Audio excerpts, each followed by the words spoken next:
Rappelez-nous votre nom. Jean-Claude Van Damme. On s'en souviendra.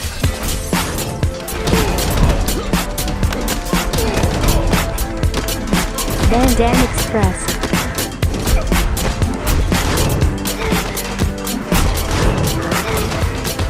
Van Damme Express. Vous écoutez Van Damme Express, le podcast qui regarde tous les films avec Jean-Claude Van Damme et qui les classe les uns par rapport aux autres. Aujourd'hui, je vais vous parler du Sang du cartel, We Die Young pour le titre original. C'est un film de 2019, un budget de 4 millions de dollars, réalisé par Lior Geller et basé sur son court-métrage de fin d'études qui a été nommé aux Oscars quand même en 2016, Rhodes. C'était un film qui se passait dans la ville de Lod en Israël, qui est sa patrie d'origine. Mais pour ce We Die Young, direction Washington DC, aux États-Unis, à quelques encablures de la Maison Blanche, dans un quartier qui tient plus du ghetto qu'autre chose.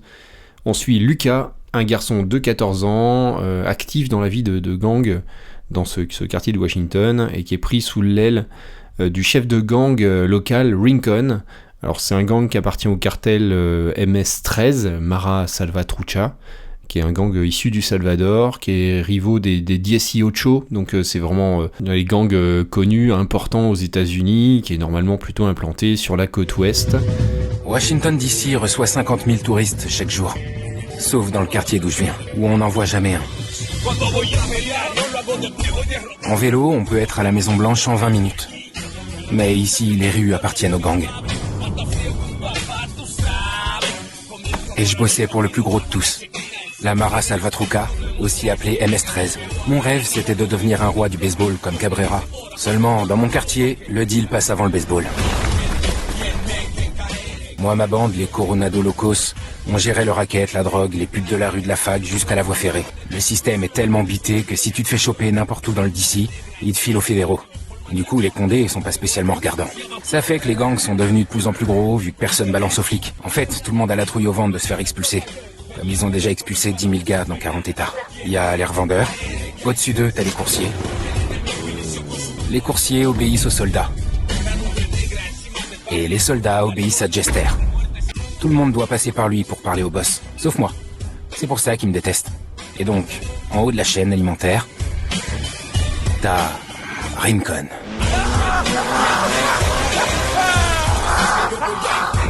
Il n'y avait pas de crevure plus respectée que Rincon à DC. Il est devenu prima palabra à 19 ans. Le premier qui parle, le boss. Et ça, il y est arrivé en butant tous ceux qui auraient pu l'attaquer ou le concurrencer. Quand Rincon se met à faire son Shakespeare, c'est qu'un pauvre gars va pas tarder à se faire fumer. Si vous nous piquez, ne saignons-nous pas.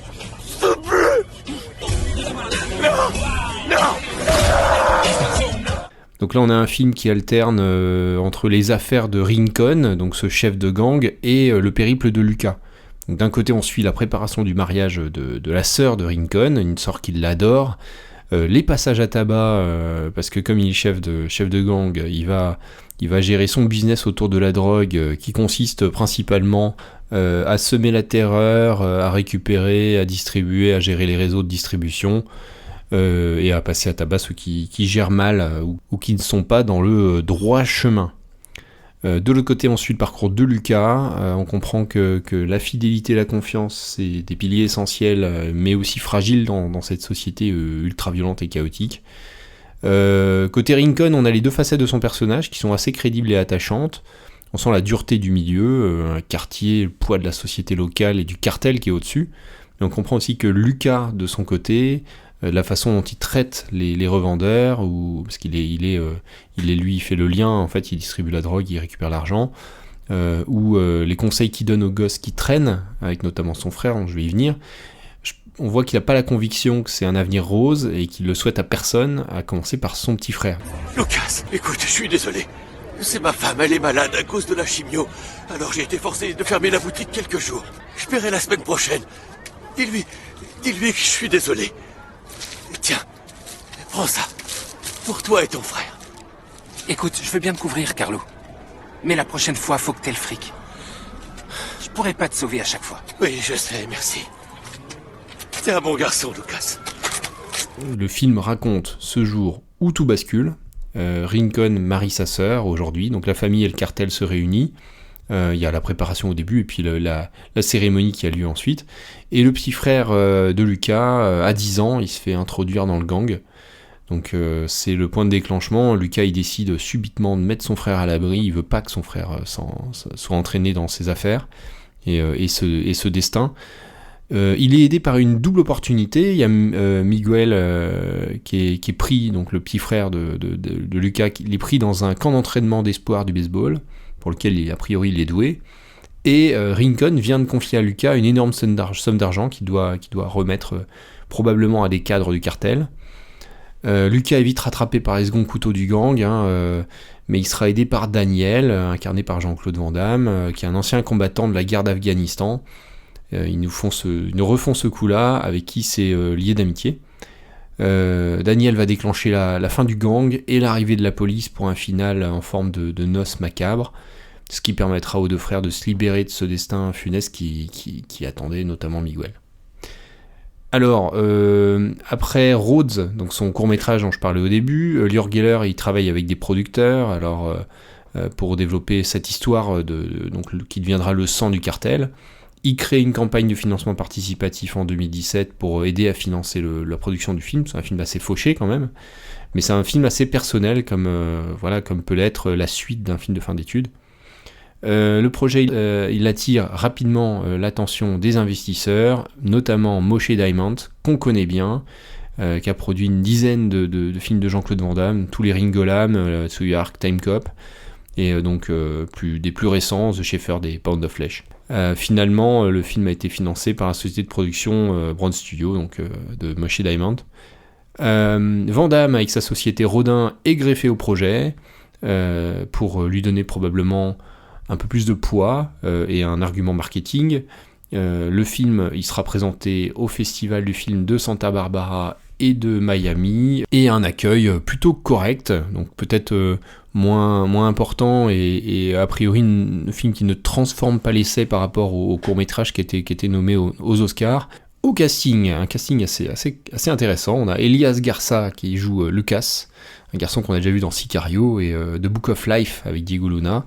Vraiment excellent, très bien dirigé aussi j'imagine, mais il est touchant, il est juste, il joue très bien. On a aussi David Castañeda, qu'on a vu aussi dans Sicario ou dans The Umbrella Academy, la série, qui joue Rincon et qui est aussi parfait. Donc avec tous ces tatouages, les membres du MS-13 ont cette particularité qui sont ultra tatoués, mais donc il a ce visage extrêmement tatoué, et donc il alterne entre son rôle de chef de gang ultra violent, celui de chef de famille plus sensible et responsable. Voilà, c'est comme ça qu'il traite Daniel en fait, c'est comme ça qu'il traite sa sœur, de façon assez tendre à l'écoute. Dans le final, il se montre compréhensif, il casse les codes un peu de la vengeance manichéenne, parce que Lucas et Daniel, donc Van Damme, ont un peu cassé toute sa famille et ce qu'il avait construit, mais on rentre pas dans ce schéma. La fin est assez intéressante pour ça. Forcément, il y a un écho entre les deux personnages de Lucas et de Rincon. On trouve souvent dans les séries B fauchées, normalement, cette espèce de vengeance à la fin qui est assez simple. Là, c'est pas le cas. On a un personnage intéressant, bien incarné pour Rincon. Super acteur, David Castañeda. On a d'autres acteurs comme Charlie McGehan en Jester, qui est plus en retrait parce que son personnage est plus monolithique, un peu moins écrit. Mais globalement, le casting, il a vraiment de la gueule. Les acteurs s'en sortent tous très très bien. Écoute, il y a un truc que je voulais te demander. Je te demande ça pour Miguel. Je veux pas qu'il ait une vie comme la mienne. Je veux pas qu'il soit trafiquant. Je veux dire, il est super bon au baseball. Il pourrait... Attends, de qui tu parles? De Miguel. Il peut aller très loin. Mais pour ça... Non, s'il te plaît! Il dit qu'il peut pas payer. Si, je peux.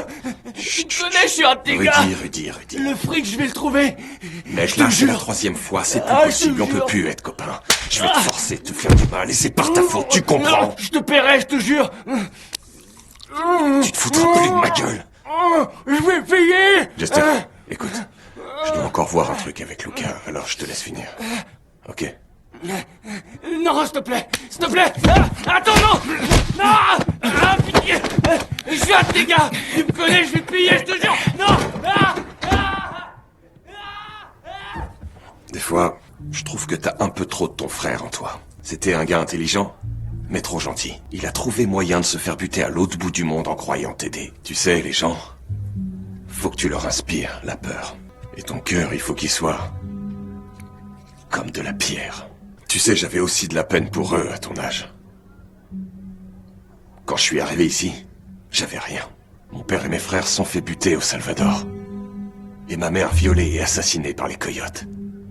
Il fallait aussi que je m'occupe de ma sœur. Handicapée de naissance. C'était pas une mince affaire. Alors j'ai fait ce qu'il fallait faire. Tu vois ce que je veux dire? J'ai fait comme ton père. Alors c'est le moment où on donne des notes, hein. Qu'est-ce qu'on pense de ce film, hein, qui a l'air quand même fauché mais bien conçu, avec des bonnes intentions. Je lui ai mis une note artistique de 5,5, c'est tout petit peu au-dessus de la moyenne. Qu'est-ce qu'on peut dire? Bon, il n'y a pas de budget, hein, donc les décors sont pas nombreux. On a une cour, le mariage se passe dans une cour entre 4 maisons, hein. Quelques rues, quelques maisons, bon, vu le budget, c'est ok. Au niveau de la mise en scène, il y a on va dire, on se concentre sur une peinture du quartier, sur des portraits, sur ces histoires de famille qui fonctionnent, hein, et qui donnent du crédit aux personnages, à leur quête. C'est bien foutu. On croit à ces personnages, et pour autant, il y a des nuances qui ressortent de ces personnages. C'est bien mis en scène, avec pas mal de justesse aussi dans le jeu des acteurs. Je pense que c'est des gens qui sont bien dirigés, je pense crédit au réalisateur également. On croit volontiers à ce cartel, à cette vie de quartier, ça fonctionne bien. La vie fonctionne bien, les personnages sont solides. La mise en scène, donc je parlais de la mise en scène des personnages, effectivement, les scènes de comédie, les scènes de dialogue, les plans d'exposition sont de très bonne facture, il y a des très beaux plans. Encore une fois au regard du budget, hein. Mais la mise en scène alterne aussi le moyen. Sur les scènes d'action, elles sont correctes, elles sont pas transcendantes. Les scènes de poursuite sont pas mal. Je vais revenir sur la note bagarre, hein. Mais l'action et les scènes, il y a des scènes de transition vers l'action qui sont gâchées parce qu'il y a des cadrages un peu foireux et puis une caméra à l'épaule très remuante, pas agréable du tout. Et pour autant, il y a certaines scènes d'action qui sont bien mieux conçues. J'imagine qu'il y a eu des choix à faire, et puis certaines transitions entre les moments calmes, les moments d'action sont pas très bien gérées. Il y a certaines scènes qui sont vraiment réussies, je l'ai dit, hein, le final avec l'assaut du FBI, très lisible, bien conçu. L'habillage sonore, c'est du rap chicanos efficace. On est vite dans le bain, un peu trop appuyé, je pense. Les meilleures scènes du film utilisent une autre ambiance musicale. Il y a le lac des cygnes et il y a une espèce de mélopée neutre un peu à la Gladiator, le Hans Zimmer début des années 2000. Et le sound design est ok. Alors on vient de voir Day of Reckoning qui excelle dans ce sound design là, c'est pas le cas. On a quand même un budget, j'allais dire on a un budget différent, mais Day of Reckoning c'est 8 millions, hein, c'est à peine le double. En français, la traduction est ok, il y a quelques étrangetés dans les dialogues. Notre bagarre, elle est moins bonne, hein. J'ai mis 3,5, il y a peu d'action dans ce film, il y a une poursuite qui est plutôt de bonne facture, à pied, en voiture, assez lisible, il y a quelques fusillades assez moyennes, des passages à tabac, le final est assez réussi. C'est assez bien mis en scène, mais on regarde vraiment pas We Die Young pour la bagarre, c'est pas un film de bagarre, 3,5. Un petit bonus Jean-Claude Van Damme, ça faisait très longtemps. Un plus 0,5. Alors Jean-Claude là-dedans, il joue Daniel, c'est le mentor de Lucas. Il joue une bonne influence, hein, il lui donne un livre pour lui expliquer qu'il doit lire et aller à l'école au lieu de participer au deal. Daniel, il est en fin de parcours, hein, il est revenu brisé d'Afghanistan, il a même perdu la voix dans l'explosion, donc en fait on n'entend pas du tout la voix de Jean-Claude Van Damme ou de son doubleur dans le film. Il est accro à la drogue, il se soigne comme ça, hein, sur le post-trauma. Il vivote, il vit de mécanique, de course de taxi. Il y a un petit backstory avec une relation avec une femme qui est abordée en surface, quelqu'un qui prend soin de lui. Des personnages, donc le père de cette femme aussi, qui a l'air de travailler au garage, des personnages qui sont en marge du récit, on en parle peu, ils sont pas développés. Et même, je dirais, ils ont l'air greffés de manière assez artificielle à l'histoire. Toute cette partie avec Daniel est greffée complètement au film. Je pense à un apport tardif, hein, au film, l'arrivée de Jean-Claude Van Damme avec cette écriture. Les flashbacks de Jean-Claude à la guerre sont super cheap. Je pense que le film marcherait très bien sans ces personnages.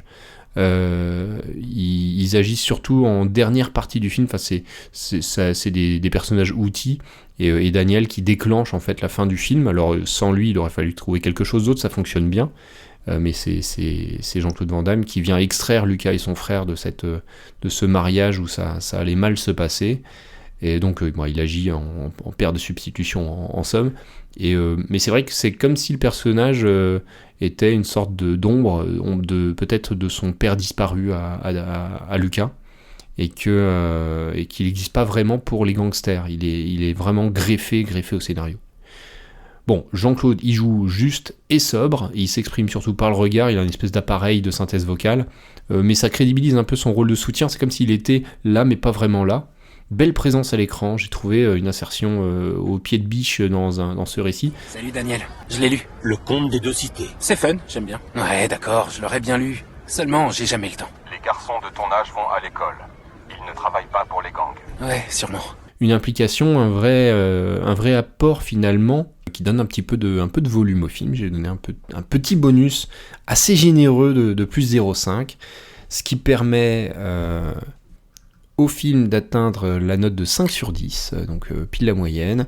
J'ai classé 23e sur 42, on est au milieu du classement. Bilan global assez positif, attendez rien de ce film, on en ressort que y a des bons personnages, leur trajectoire est intéressante, pas si superficielle pour un film de gangster vraiment classique. Il y a quelques valeurs qui les transportent, des personnages assez attachants finalement. Il me semble y avoir des actes manqués. Je pense que ça aurait été intéressant de confronter encore plus les deux personnages de Lucas et de Rincon, qui sont assez proches. Rincon, ça semble être un des futurs possibles de Lucas. Au contraire, Rincon voit en Lucas ce qu'il était jeune. Il voit c'est possible, et c'est aussi pour ça que la fin est plutôt intéressante et pas trop mal menée. Les deux sont pas loin de la rupture, ça arrive vraiment jamais, mais c'est pas aussi puissant que ça aurait pu l'être. Ce duo fonctionne bien, ce miroir fonctionne bien, mais jamais exploité. Pour moi, c'est un acte manqué qui aurait vraiment propulsé le film un peu dans une autre sphère, d'autant que les comédiens sont bons. L'histoire et les événements, en dehors de ça, ils sont pas très originaux, c'est du film de gangster, de gang sous fond d'histoire de famille et de drogue qu'on a vu et revu. Moi je l'ai mis sous The Shepherd, que je trouve quand même mieux fagoté, sous Cavale sans issue, qui est 5 en dessous. Par contre au-dessus de Kickboxer Vengeance, plus intéressant. Au-dessus de Jusqu'à la mort et au-dessus de Cyborg. Donc c'est un film de jeunesse pour un réalisateur qui a vraiment des qualités, pas mal de choses fonctionnent bien, je l'ai dit, portrait, personnage, ambiance. Et les moyens sont maigres, alors on a vu avec Day of Reckoning que c'était pas forcément une excuse, mais bon, les films de John Hyams à 8 millions, c'est un putain de miracle. Donc je dirais attachant, mais limité. Voilà pour ce We Die Young. Concernant le podcast, donc j'ai programmé encore 10 épisodes pour le moment, ça nous amène fin août, début septembre, on verra. Avec en point d'orgue, je suis en train de réfléchir à un numéro spécial, un gros bilan, peut-être une petite révision du classement. Il y aura peut-être des petites modifs de fin de parcours. Bien sûr, il devrait y avoir de nouveaux films sortis d'ici là. Il y en a 3 notamment que j'ai notés. Jean-Claude a annoncé que The Eagle Path, donc son deuxième film écrit et réalisé par lui-même, tourné en 2007 quand même en Thaïlande, pour 5 millions de dollars. Donc c'est un film qui a changé de nom, il l'a appelé Frenchy et Full Love, on a vu ce projet-là sous plusieurs noms. Ce film est de nouveau commercialisé, donc il pourrait sortir cette année s'il trouve un acquéreur, mais bon, c'est un peu le film maudit, il a déjà été proposé plusieurs fois dans les festivals, il y a eu plusieurs versions, plusieurs montages. Pour l'instant, personne ne l'a jamais acheté, donc on parle pas trop vite, mais c'est un film qui devrait peut-être sortir cette année. Le deuxième, c'est Darkness of Man, qui lui est en post-production, donc il a été tourné, donc normalement j'imagine qu'il est déjà commercialisé, c'est pas le même cas que pour The Eagle Pass. Bon, par contre c'est un film de James Cullen Bressak, qui est l'auteur du très mauvais Fortress, qui est un des derniers Bruce Willis, et également Hot Seat avec Mel Gibson et Shannon Doherty, qui était vraiment pas top. J'attends pas grand chose de Darkness of Man, sinon un film de série B très moyen. Et enfin Silent Kill, qui est en pré-prod lui, donc pas encore financé, produit, réalisé par Anthony E. Cox, donc qui a été annoncé pour sortie cette année. Je trouve ça un peu tôt, peut-être on est au niveau de la vente là, je pense. Donc Anthony E. Cox, c'est l'auteur de Waxwork, Hellraiser 3 et Prince Vaillant, tout ça très très très moyen, réalisé dans les années 90. Et plus récemment, aussi le très mauvais, très crétin Piège en eau profonde avec Steven Seagal en 2005. Ça en dit long sur les possibilités actuelles de Jean-Claude Van Damme, qui a sans doute pas trop le choix que de multiplier les séries B, sans être trop regardant. C'est étonnant parce qu'il avait quand même annoncé qu'il prenait sa retraite et qu'il allait faire un dernier baroud d'honneur. Aucune nouvelle de What's My Name, dont il avait parlé l'été dernier. Officiellement toujours en pré-prod. C'était le barreau de Donner où il devait affronter Bolo Young, Michel Kissy et compagnie dans des décors parisiens. Aujourd'hui, le dernier film de Jean-Claude Van Damme, c'est toujours l'indigne Dernier Mercenaire. Donc on croise les doigts quand même pour qu'il y ait 1-2 films plus intéressants à suivre. The Eagle Pass, ça va être un film plus personnel. J'imagine qu'il y aura un peu plus d'âme là-dedans. Voilà. Bon, de l'âme, il y en a dans We Die Young. Vous pouvez éventuellement vous pencher sur ce petit film sympathique, vraiment sympathique à regarder. Moi, je vous retrouve dans 15 jours pour probablement un autre film qui a de l'âme, à défaut d'avoir beaucoup d'autres choses. Salut tout le monde, ciao. Vous avez faim? Vous aimeriez manger? Qu'est-ce qu'on en a à foutre qu'ils aient faim? Ça change rien à là où ils vont, hein?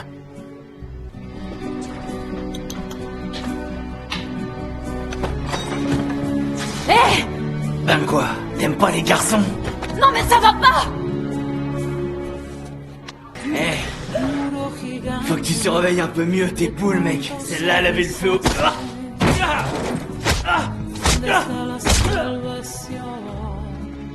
mais c'est la gamine.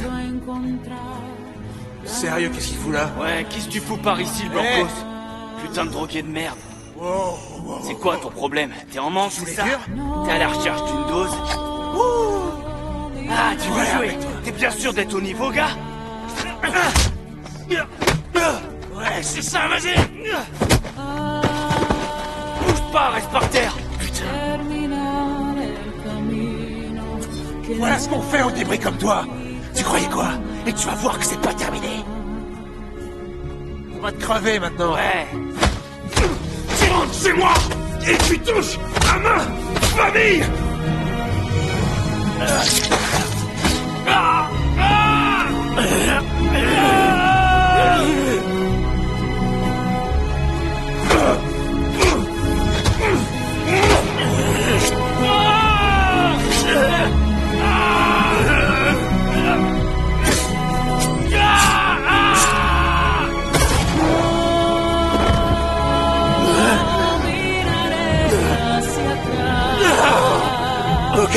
Ok, qu'est-ce que tu veux?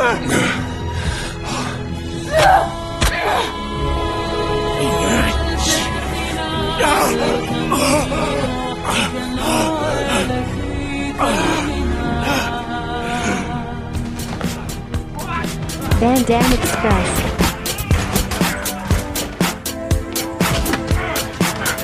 Van Damme Express. Van Damme Express.